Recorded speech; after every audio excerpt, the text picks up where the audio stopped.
Welcome everybody. I see some last people arriving. Let's find a chair. So I'm going to talk to you about identifier. I will have a presentation in two parts. So the first part will be dedicated to what the work which has been done in France. So a general French work, and then I will present you the more specific work that has been carried out at IGN in particular. I would like to start with a big thank you to the ARENA project, because we had the ARENA study on RDF and PIDs for Inspire as a Bible during our French work. It's a very comprehensive study. It contains a lot of elements on different technologies you can use for PIDs. There are also a lot of details about the governance, because you should know that when you talk about PIDs, you also talk about the governance of them. So there are a lot of elements. Especially one element that we used is the definition of 3 different PID governance approaches that can be used, that they considered at least at the European level. So the first one is diversification. So let everyone do whatever they want. So choose PID governance they like. It's the as-is solution. Then there is a solution to unify all the PID's policy in the different member states. And the third one is coordination, so it's a little bit in between, so everyone can choose, but we have to coordinate with each other to be able to work together.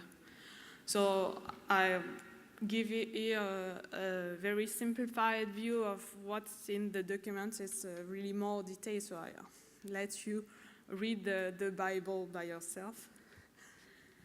So let's now start with the work that has been done at a national level. So something like 2 years ago, the CNIL, which is the National Coordination Organization for Inspire, set up a group to write guidelines on URIs. So this group gathered people from different public authorities, from different backgrounds as well. So the first step was to discuss and to exchange together to see which solution we use for URIs, if any. And so we saw that we had very different solutions for very good reasons each time. And so based on the ARENA study, we decided to go for the coordination approach in the governance. So we did consider all kinds of resolvable URIs, HTTP. HTTP is not a new protocol at all. So HTTP URIs, and also other kinds of identifiers, so other kinds of technologies.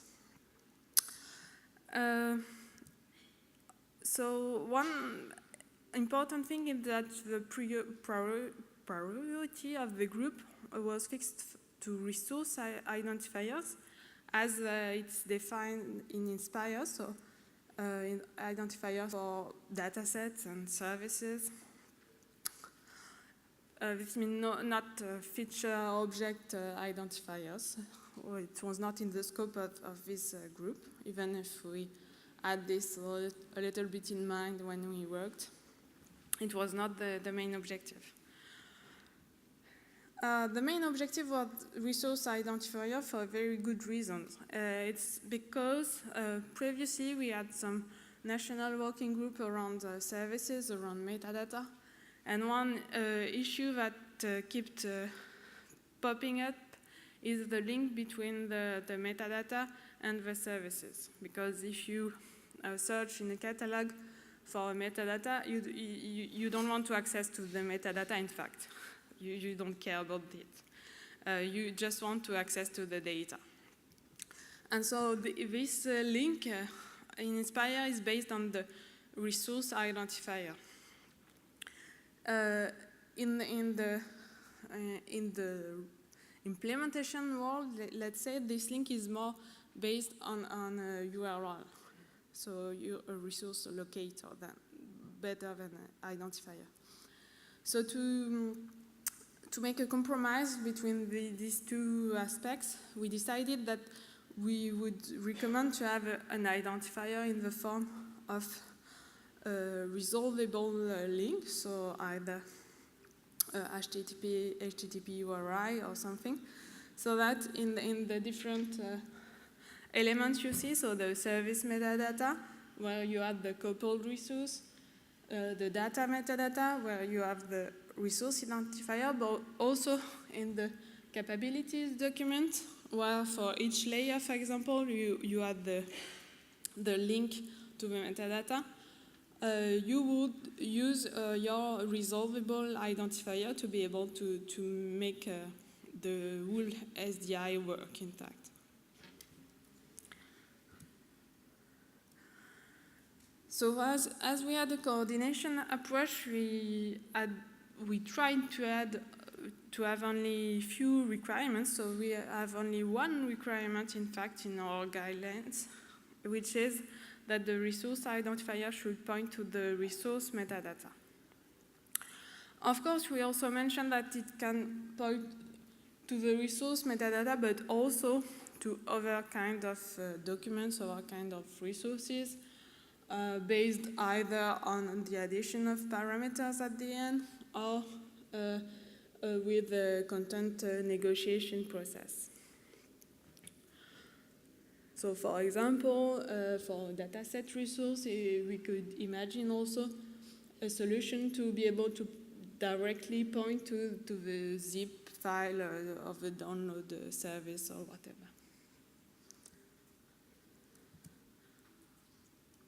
We had only one requirement, but many recommendation and not strong recommendation is really guidelines. The objective was really to encourage people to start using this kind of identifiers. So we have a lot of details on which technology could be chosen. So we present different technologies that have been used by different members of the groups. We detail on different criteria, on which criteria you can choose one or the other. For example, one criteria is the opacity. Some organizations would prefer that the opacity is strong so that the user doesn't know how the identifier is built. For some other, it's important that it's clear in the identifier, the hierarchy between things. So many criteria like this.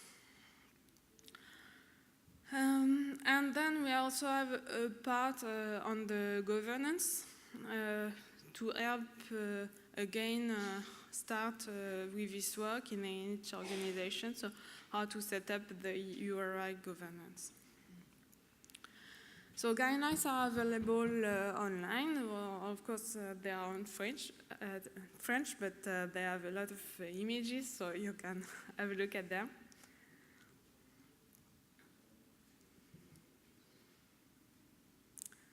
So that's it for the national level. Let's go to IGN there. So at IGN, defining URIs has been a never-ending issue. We call that a serpent-mer in French because it's a question popping up and then going down and then popping up again and then going down with no end. So it popped up when we talked about setting up registers, when we talked about linked data, for example, when we started to transform our data to Inspire data, then the question of identifier raised again. But at any of these occasions, we were able to really solve the problem globally. Last year, something like this, we decided to create a new project, a new data project. And finally, this was the occasion to start the process of thinking about identifiers at IGN. So my advice would be, do not start too big. It can look like an never-ending issue, but it has a head somewhere, so it will be solved one day. So the first step of the work was to identify resources that needed an identifier. So first of all, as it was for dataset purpose at first sight, so feature objects, for example, dataset, vocabularies, feature description, metadata, real-world concepts, informational resources, and documents. So it looks like an easy to do shopping list, but trust me, it represents a lot of meetings between different parties of IGN, and it was not that easy. Then for each kind of resource, we defined a pattern, so beginning of the URL, sorry. So feature for feature objects, def for vocabularies, FC for feature catalogs, set for metadata, ID for real-world concepts, and doc for informational resources. Again, it was not that easy because we had in the group people from the research doing linked data, so they are used to linked data patterns, and then other people from the database world, which is indeed really different. So the approach we had is trying to making both work together. So on some of these patterns, some are really linked data oriented. We had already an existing data lift project with some of our data in linked data, so we didn't want to lose that investment that had been made. And so, for example, the def pattern is really entitled to be filled by the linked data community. And we did invent the feature catalogs pattern because we thought we were not that close to being able to have the proper linked data vocabularies yet, and that defining ISO feature catalogs would be a first step. So these two branches will live together for a few years again.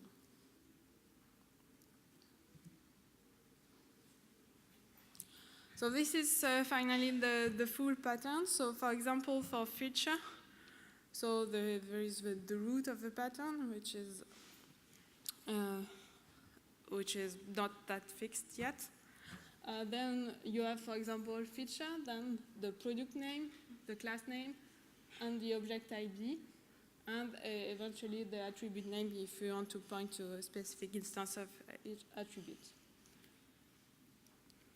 So here you have some examples. So the first one on an existing project, BD Parcellaire. So you have the product, the class name, and the existing ID. The second one is on Inspire. I have a little more details about that because you might be interested especially in this aspect. So what we have right now in our Inspire database is a namespace and a local ID. The local ID is the identifiers as it is in our database, and the namespace is enough information to make it unique. So the namespace contains the organization, the project, the team, and the last element is the territory, because we have one database by territory. Now what we plan to do is to have HTTP URI. So as mentioned before, we feature. Then we have to create the product concept in Aspire. So this could be something like that. Again, it's not that fixed yet, but Inspire, geography, and then maybe a level of detail, because we might want to split different level of details. The class and an ID. And then the question is, what about the namespace? It's not that clear yet what should we put in the namespace, because we don't need it anymore. So that's my question to you for the end of the presentation. What about the namespace? What should we do? Then we had to accept that there are exceptions, and for some kind of resources we decided that it was better not to define the URIs by ourselves. So for the document, as there are many best practice, many specialists about identifying documents, we decided that we would use an existing identifier system and not defining one by ourselves. For the real-world concepts, at the beginning, we were going to define the identifier for administrative units or every data that we had in our database, or every equivalent on the real world. And then we realized that we were not responsible for real-world concepts, except for some geodetic points that we manage. So we would only create identifier for these real-world elements. Then we still have a lot of things to do. It's just the start of the work. Of course, we define the HTTP URIs, and at the end, you want to find something after you click on the URL. So we have to define to what it should point. So we saw that for resource identifier, there are national recommendations, but for other objects, it's still to define. So for feature, for example, one idea is to have a redirection system to an Inspire download service, and so to be able to access to the one feature identified. So I will end with two final advices. So do not be too ambitious when you start defining URI patterns. Otherwise, you might never succeed in your task.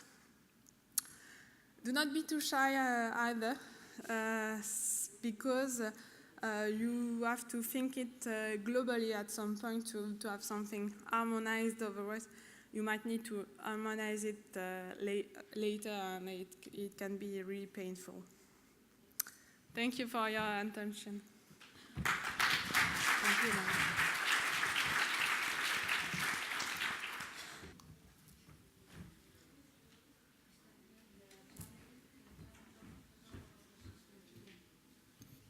Thank you.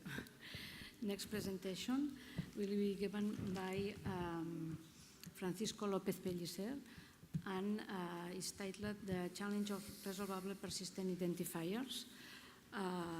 Francisco Lopez-Pellicer is an assistant professor at the University of Zaragoza in Spain, and is member of the Group of Advanced Information Systems. His research efforts are focused on software architectures and geospatial semantics for spatial data infrastructures, and he works on geospatial ontologies, vocabularies, and gazetteers, discovery and indexing or GeoWeb resources, and publication of geoinformation in the web of linked data. It's your turn, please. Thank you, Anna. Thank you all for being here this evening. I'm glad to see you here. My name is Javier Lopez. I'm from the University of Zaragoza, and I'm going to talk to you about persistent identifiers, the PIDs, in Inspire. Well, my talk is going to be divided in three parts. The first, I'm going to do a key review of what is a persistent identifier that can be resolvable. That is the key in Inspire now. Next, I'm going to discuss this, how can be implemented in Inspire, or what are the requirements that you have. And finally, I'm going to present a proposal and also a prototype that we are working now in Zaragoza trying to solve this issue. Well, first, we should share a common basis. What is a resolvable identifier? An identifier in the digital world is something that has a character string that identifies something during a period. For example, you have there the URL of the website of the Sagrada Familia. And you know that this concept, the URL, identifies this web page. However, a resolvable identifier is this identifier when you can use a system that can transform this character into some kind of representation. For example, you can go to the browser and put this URL, and then if you are a tourist, you can get the web page of the Sagrada Familia.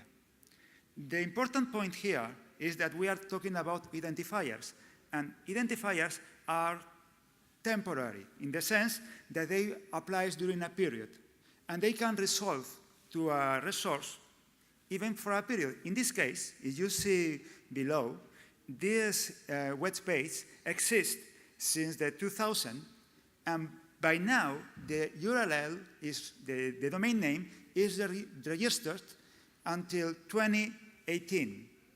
That means that probably in 2020 it doesn't exist. Even tomorrow, the owner of the site might decide to transform this URL and use sagradafamilia.cat, C-A-T, for example. And they can do that. What is the key difference between an identifier and a persistent identifier? A persistent identifier is permanent. It's assigned in a moment of time and should continue forever. Forever means, meanwhile, somebody understands that this identifies this concept. For example, you can see below a DOE, the DOA of a paper about the study and the evolution of the Sagrada Familia.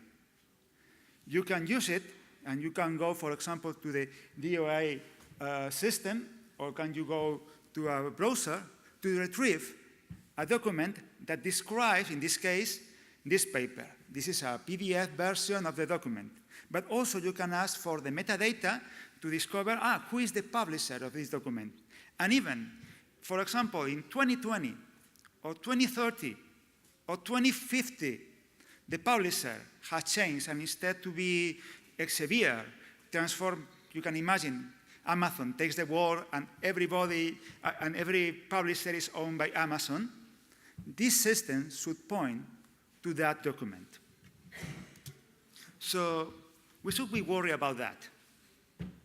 Well, I think that nowadays, Inspire has already resolvable persistent identifiers. First, the directive says that we have identifiers. The regulation of spatial datasets define that a data type with this identifier that make the identification of spatial objects persistent. And finally, we can use it in download services for retrieve a spatial object. So already we have persistent identifiers in Inspire. What is the problem? The problem is that this URL is not the most useful or easy to use URL for resolving these kind of resources. Europe prefer a different way to do that. For example, the linked data approach, or they prefer shorter URLs that other people outside of our community can use. So, can we adapt our PIDs, our URLs, to this new kind of URLs? Yes. there are 3 steps. The first one is to define a national URL schema. For example, in the first presentation, our colleague from France has shown one of these schemas.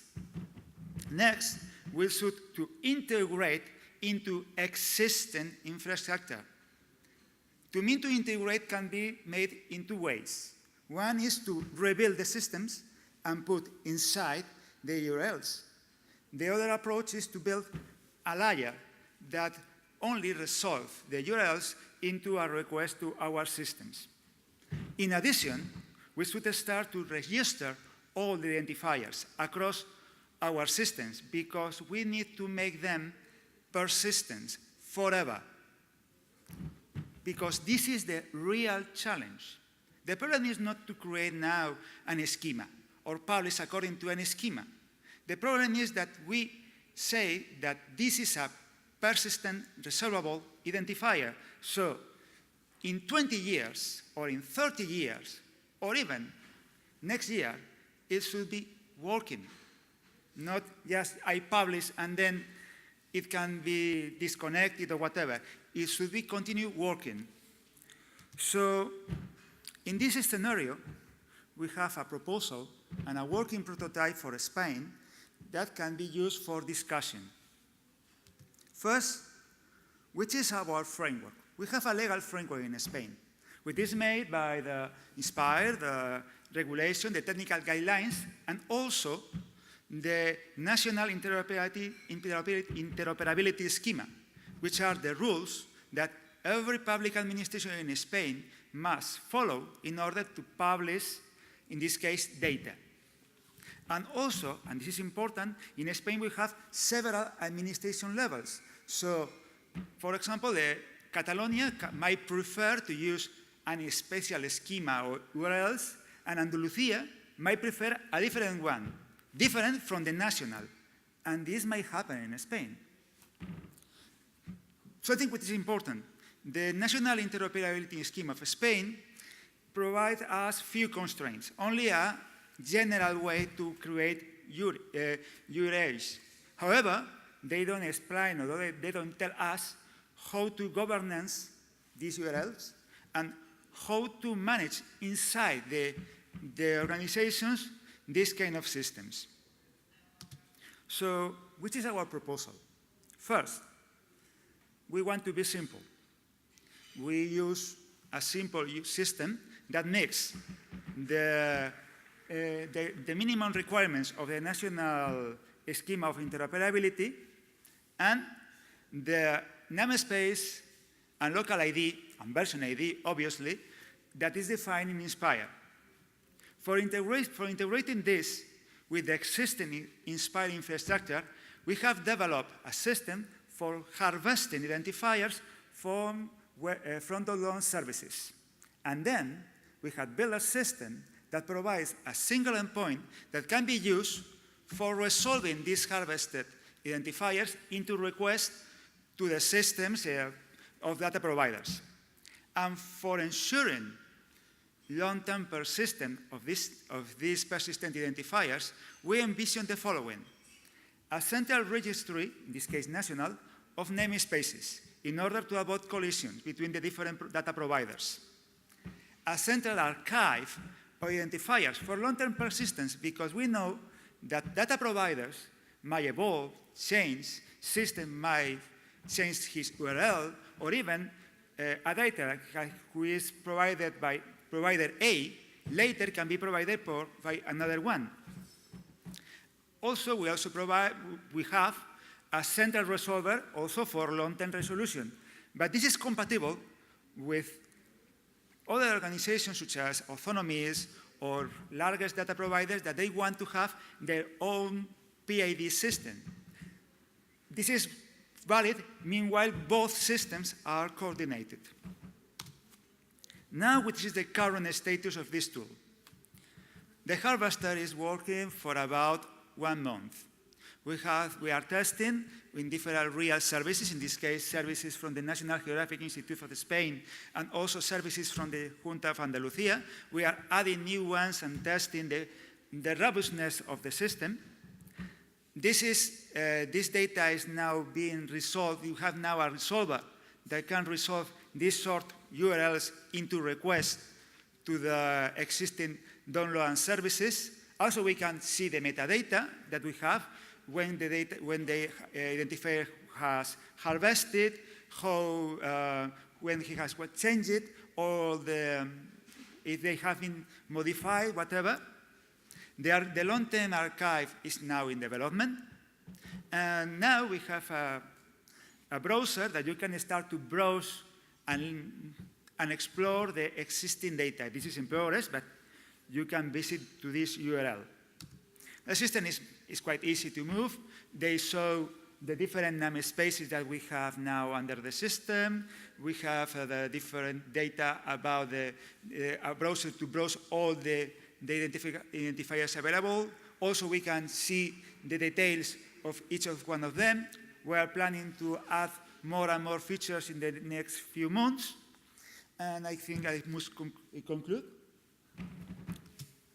Well, I think that this approach to the identifiers, I mean, to have resolvable identifiers for Inspire, permanent, that are easy to use, is an opportunity. For example, we can use these identifiers in semantic web technologies.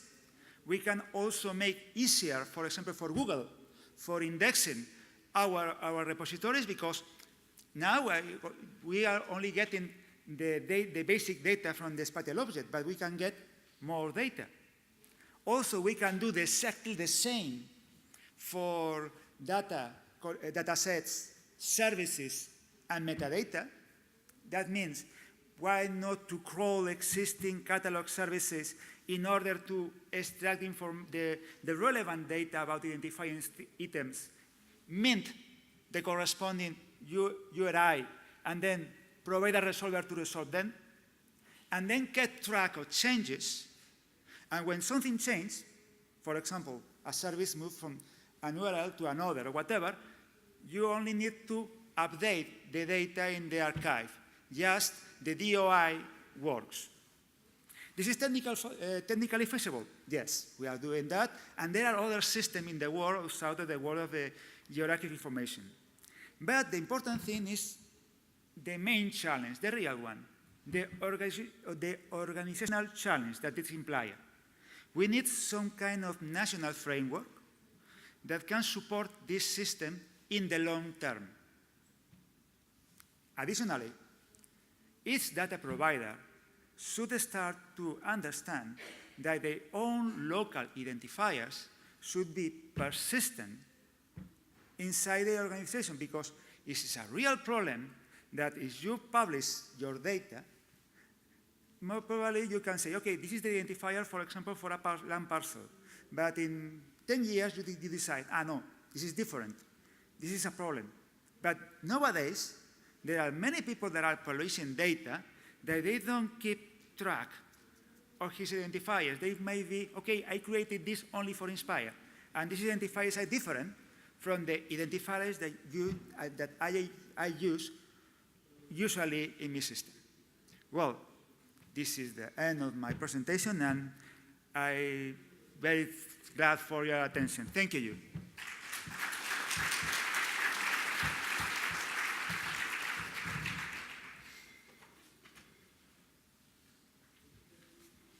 Thank you very much, Francisco.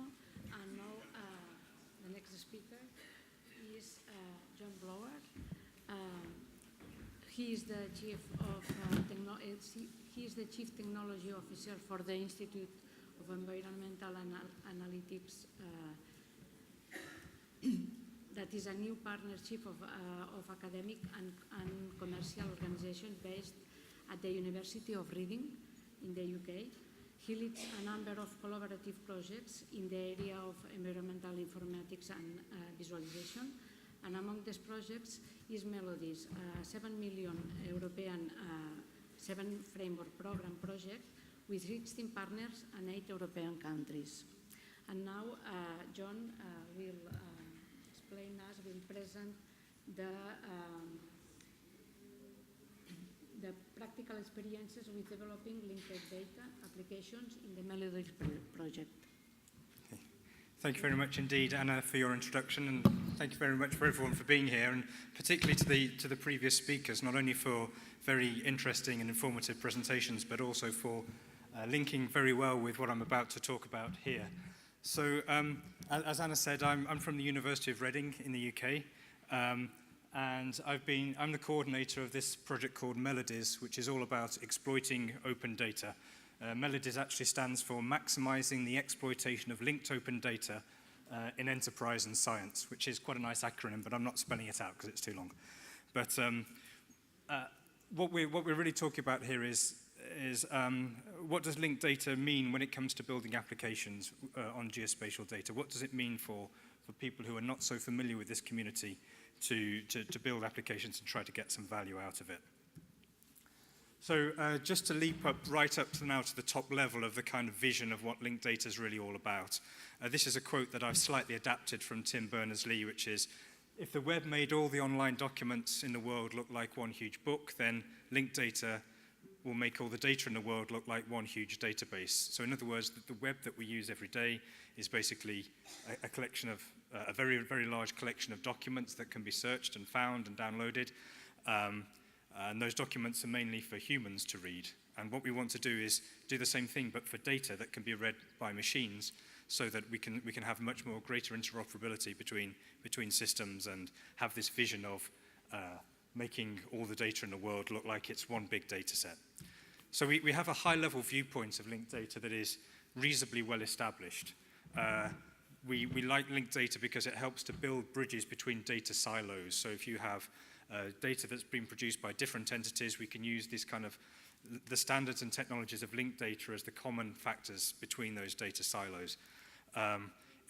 These technologies are based on wide agreement across communities, so they're not specifically geospatial. They're not specifically from any particular community, but they're using common standards that are defined by bodies, cross-cutting bodies such as the World Wide Web Consortium, not a particular domain community. So we can start to see how we might interoperate from geospatial data to socioeconomic data, or data in digital libraries, or data in a medical community, or whatever it might be, providing that people use these standards and technologies that we're worried about here. So that was a high-level viewpoint, I guess. That's why we're interested. The technical viewpoint of linked data is also reasonably well understood, although people can express it in different ways. One way to express it is as what you might call here the 5 stars of open data here, which some of you will be familiar with. You can get a mug with this on and everything, so it's a real thing. So the 5 stars go down from 1 to 5. You get 1 star for using an open license for your data. You get 2 stars for making it available in a machine-readable format, like Microsoft Excel, for example, as opposed to a PDF. You get 3 stars for using a non-proprietary or open format, so you might use CSV instead of Excel. And then 4 and 5 stars are really where linked data comes into that picture.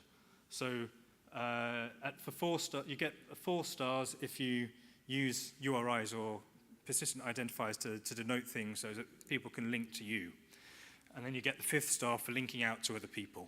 So the 4th and the 5th stars are all about the links, and that's where all this kind of stuff about persistent identifiers, RDF, Sparkle, if you're into that kind of thing, that's where these things come in. And what a lot of people find is that going from the 3rd star to the 4th star is quite a large leap in terms of cost and in terms of technology familiarity and in terms of lots of things, in terms of user benefit. And so people might well ask, well, what do we get from jumping up to that 4th star for the cost that we will incur? So what we were intending to look at was we've got a high-level viewpoint of linked data. We've got a technological viewpoint of linked data. What does it really mean for the users? And this is, I think, much less well established in the community. It's something that's not very, very much discussed. We discuss a lot how we're going to publish linked data. We discuss what's good practice there. We discuss what kind of technologies that we need and what data models we need, what kind of servers we need, what kind of networks we need, and all that kind of stuff. But we don't often look at what happens at the other end of this. What happens to users when they actually want to download this stuff and make applications out of it and gain value and make decisions ultimately. So this is one thing we wanted to get practical experience of in this MELODIES project. So just to briefly introduce the concept of the project, it's quite simple really. We have a set of users.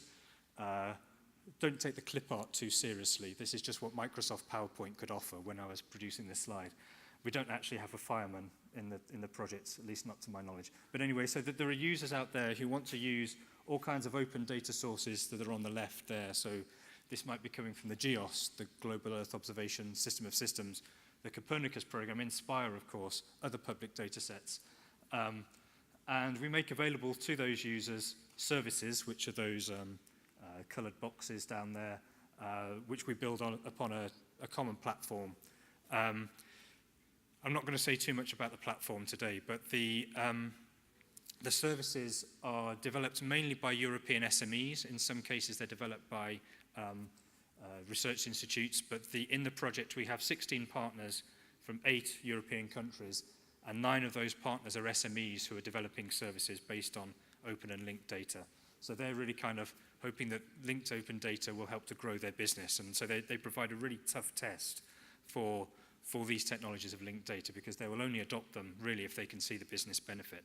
They won't do so just for the sake of a research project. Just to give you an overview of the kind of services or applications we're talking about in MELODIES, there are 8. And some, I wonder if this works. Yeah, so if you have very good eyesight, you might be able to spot my laser pointer there. But some of them are oriented around public sector, so we're looking at improving inventories of greenhouse gas emissions in the UK. We're looking at things like desertification indicators that feed into UN indicators of land use management, water quality, what's called good environmental status of the oceans, but also some private sector applications here, so marine transports, shipping logistics, looking at providing site-specific information for farmers to increase their ecological and economic benefits. Disaster and risk management is another one. So we have a very diverse set of services here who are all wanting to use open data in different ways. They provide really good tests for us. So I'm just going to take you through some of the common themes in the project and what we're doing about addressing those around linked data. So first, really starting with a good news story, I would say. A lot of these services are about how do you integrate data from multiple different sources, and how do you then query across those data sources to find new information. And I think the best application in the project is developed by a Czech company called GSAT, whom many of you would be familiar with. They're developing an application called the Urban Explorer.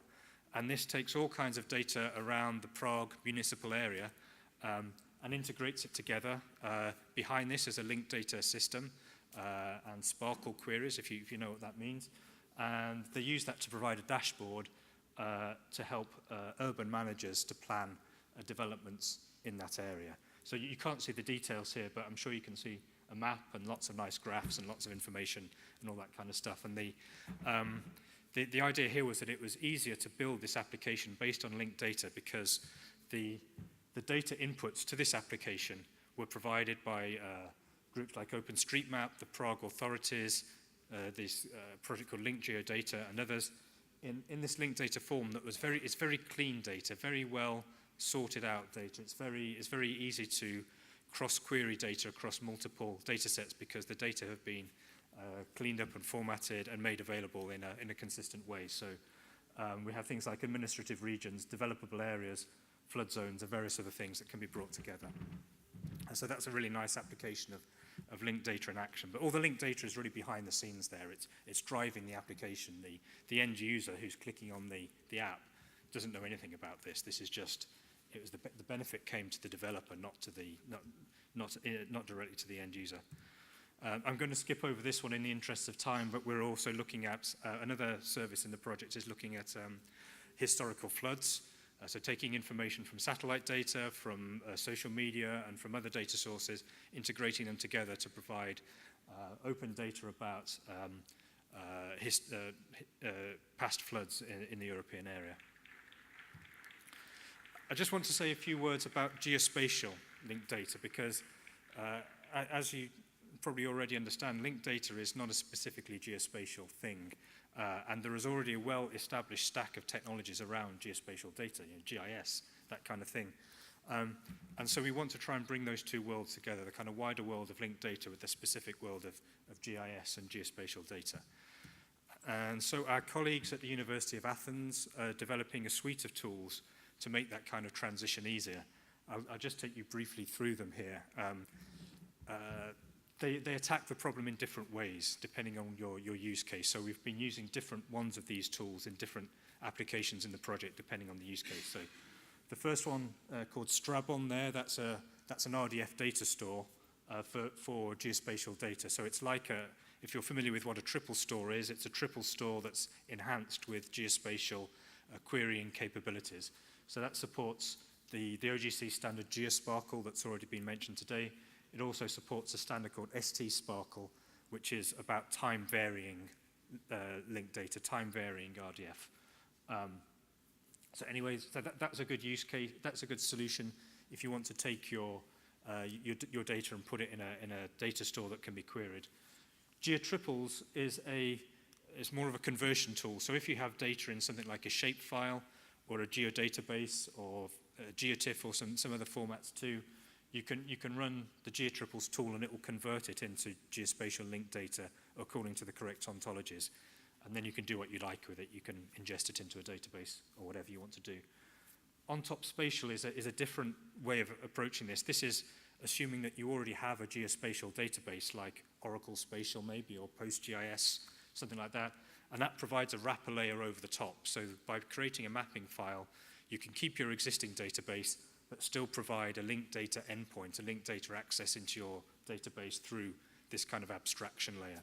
So if you already have a big investment in your geospatial database, with something like the on-top spatial system, you don't have to change that. You can just provide provide another view for your users.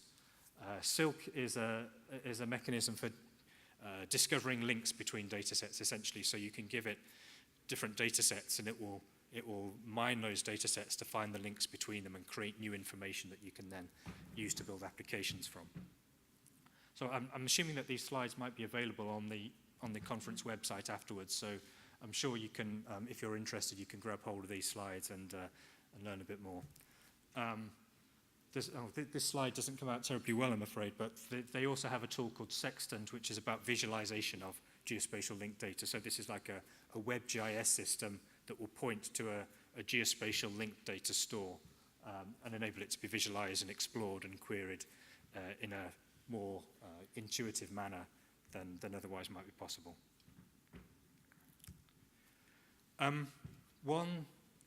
Moving on a little bit to a different theme now. One of the other issues that's come up in the project again and again is what do we do with raster data and gridded data in a linked data environment? There are standards around how you deal with vector data, geometry data, which are reasonably well established now. Those are things like GeoSparkle. But what do you do when you have a satellite image or a weather forecast or something that might come as a gridded data in maybe high volume? You're probably not going to want to convert that wholesale into RDF, into RDF triples. You would end up with billions or trillions of pieces of information that you would probably never be able to handle efficiently. But we'd still like to take advantage of the benefits that linked data brings in terms of increased semantic content or increased ability to link out to other data. So we experimented with quite a few different ways of doing this within the project, and I don't have time to go through all of those now. But I'll just mention one approach that we came up with, and I have a more detailed talk about this in the next session in one of the other sessions, so I'm not going to go into too much detail. But what we're trying to do is deliver data into web applications here, in this particular case, which are built normally around JSON, the JSON formats, JavaScript object notation. And we noticed there was a gap. There wasn't a good way of encoding these rich raster data in the JSON format that we could use. So we came up with one. We call it coverage JSON. And don't worry about the term for the moment. I don't really have time to explain it. There's a URL up there.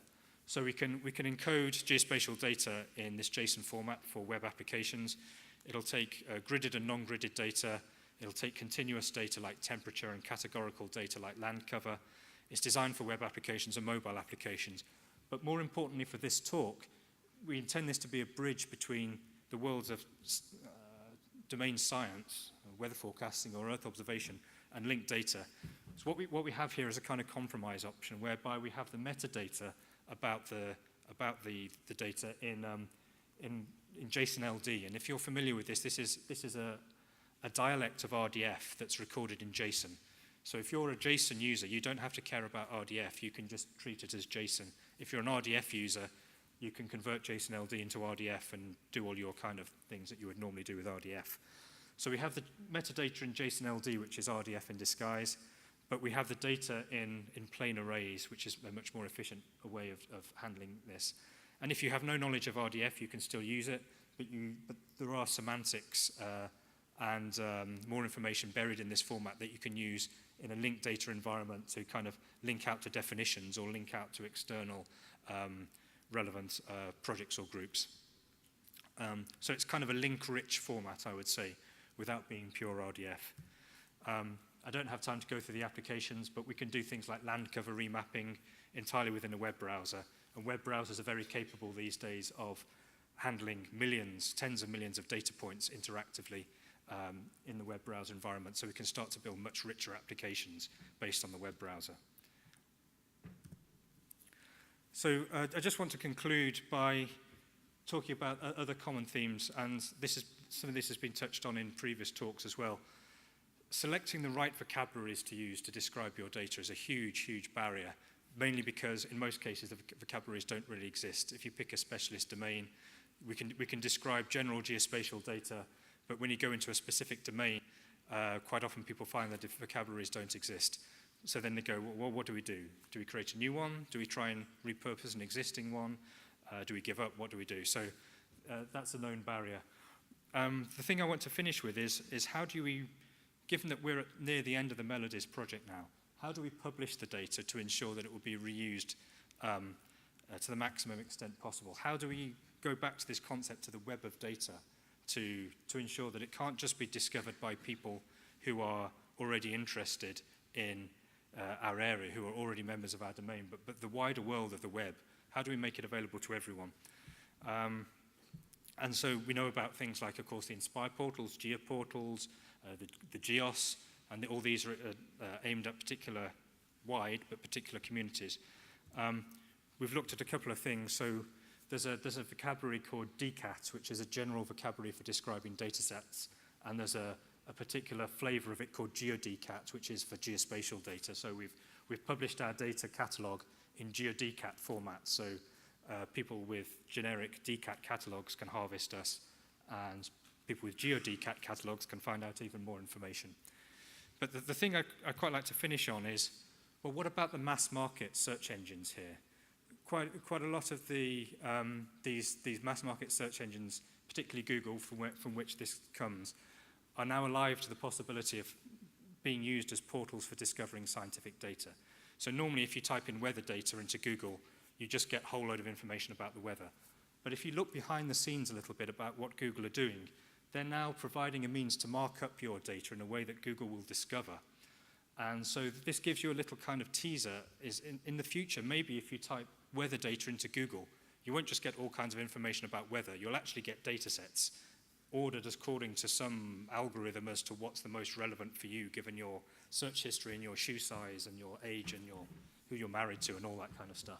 So this is, I've recently been made aware of this. This is Google Science data sets, and basically you can, as I say, you can mark up, I think it's a JSON-LD dialect, a format here. You can mark up your data, Google will discover it.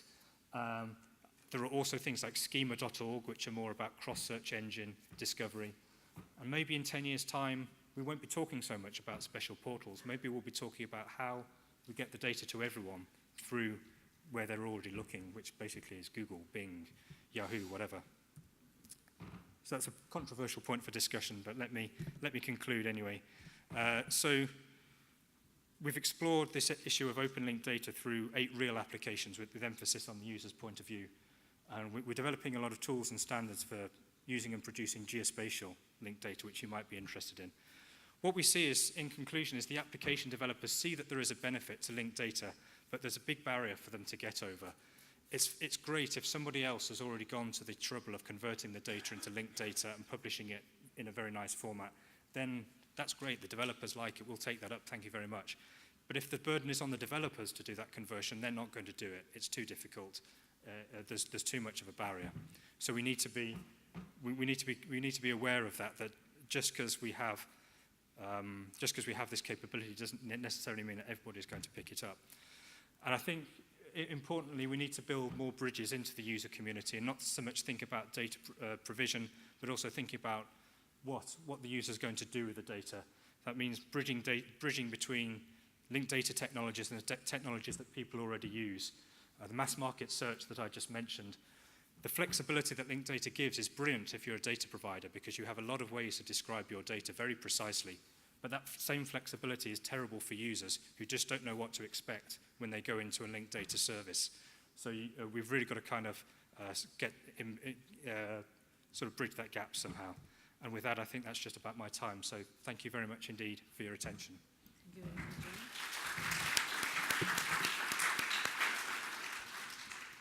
So thank you very much to all the speakers for these interesting presentations.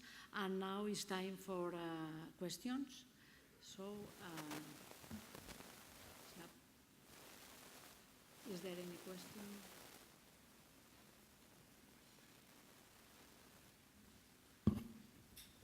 So maybe I can start putting a question. Is that two of the presentation have speak about the persistent identifiers and the importance of this issue. And I think that really is a very challenging issue. But you have pointed out that there are different levels where you have to put identifiers, for example, data sets, documents, spatial objects, and so on. And I think that, for example, I can see that is realistic to put or to think that it's possible to put to assign persistent identifiers, for example, to data sets and to maintain them. No? But I think that is really complex and difficult to have these persistent identifiers for example, for spatial objects. What do you think about that? Is this possible or is?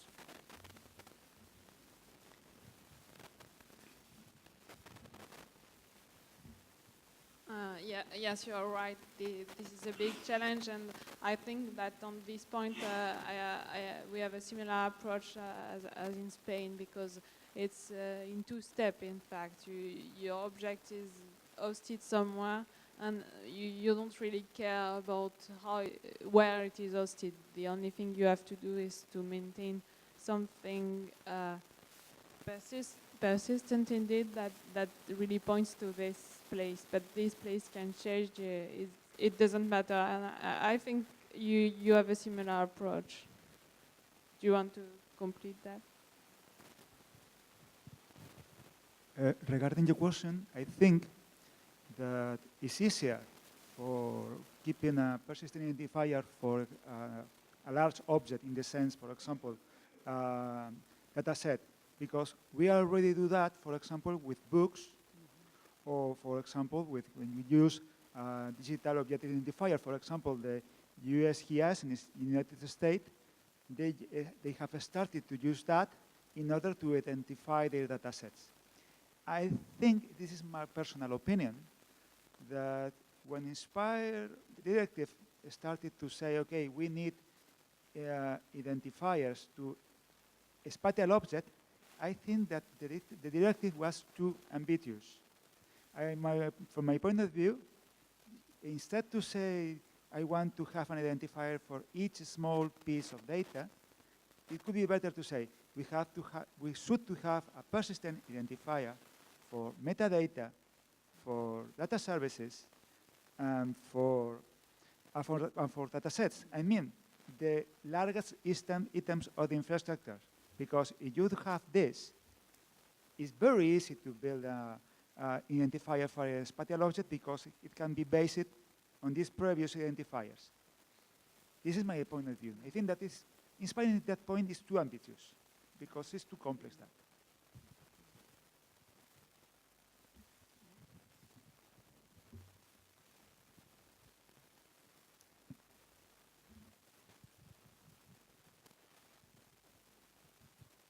Hello, I'm Cristiano Fugazza. I come from Milan, CNR.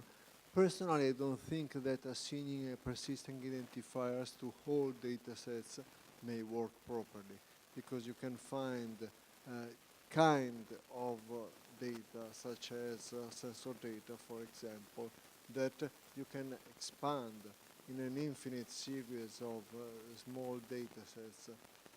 When you've been talking about the UI, I was thinking about the fact that the UI cannot manage this kind of granularity. You need to have data structure, further structuring your data, for instance, in pieces, time slices, and this kind of stuff. How do you manage to achieve this?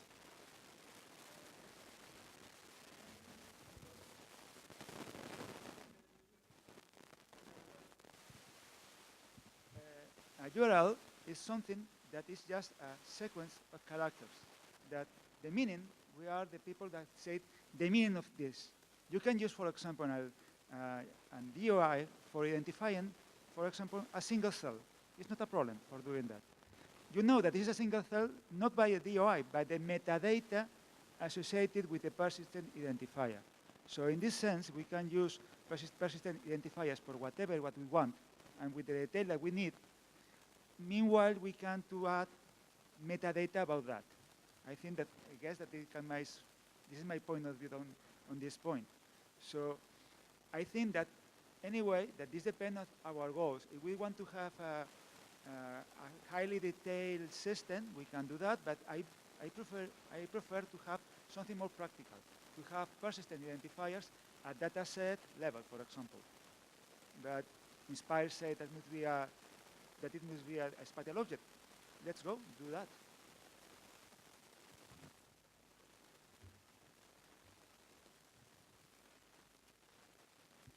Hi, this is Roberto Lucchi from Esri. I have a question again on identifiers, especially on spatial objects. I would be curious to know the current thinking when the version changes. Are you planning to reflect those, keep persistent in view, download, metadata, and so on? Or is it only the latest, or what is the current thinking on that? Thank you.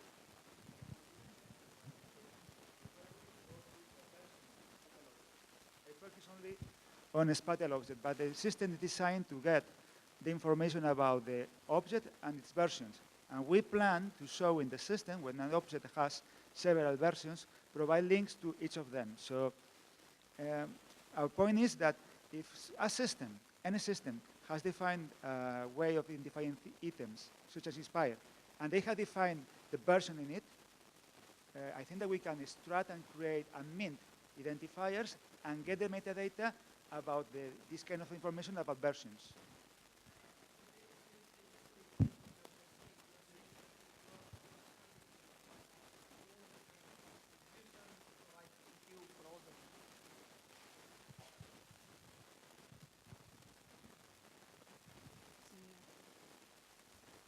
Are there more questions?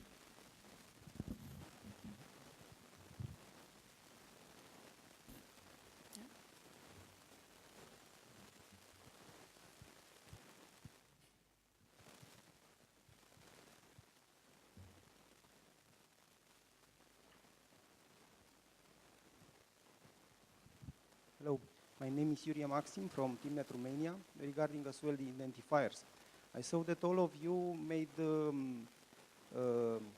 identifiers based on the GML ID. There is okay, it's not a requirement, but there is a recommendation in the guideline which is saying very clear that in the Inspire ID should be stored exactly this HTTP identifier. And if you are making exactly the stored query exactly on this, you will be round and round. So that is not a solution. What you presented is here. according to this. As well, you have the problem with the version ID, which you didn't show us nothing. What I really think, I think that the solution is to make stored queries, and the stored query should not be the stored query for Inspire ID, but a stored not for GML ID, but a stored query for the Inspire ID. And here to include in the stored query 2 parameters, only the local ID and the version ID. It's true that the namespace is not needed anymore. That's clear. Can you comment on this?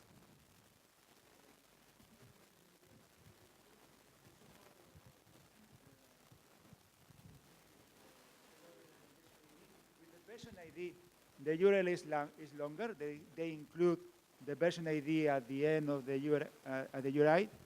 And one of the items that we have found is that the people don't follow the recommendations of Inspire when they implement the web services.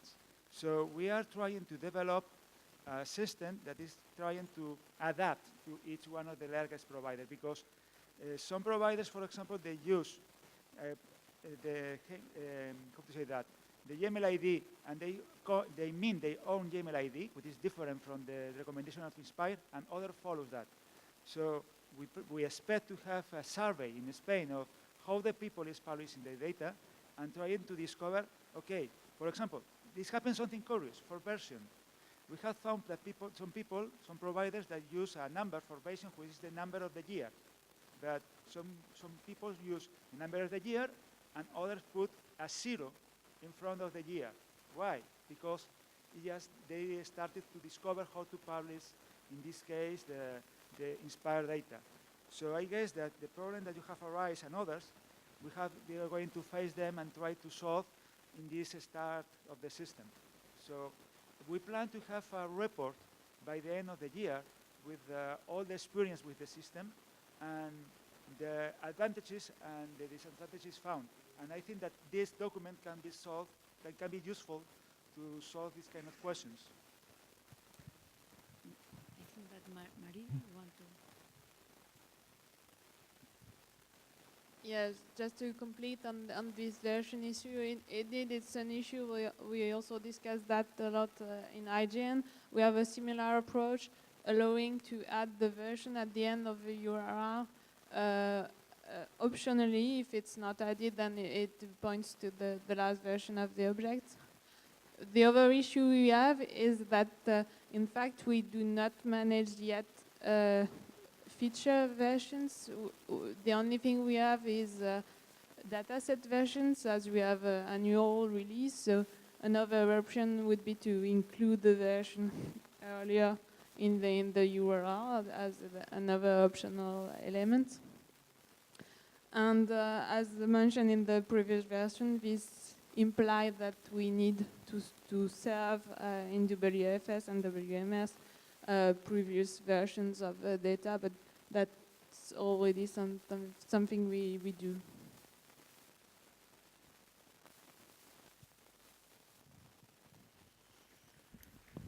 Okay, thank you very much to the presenters, and have a nice day.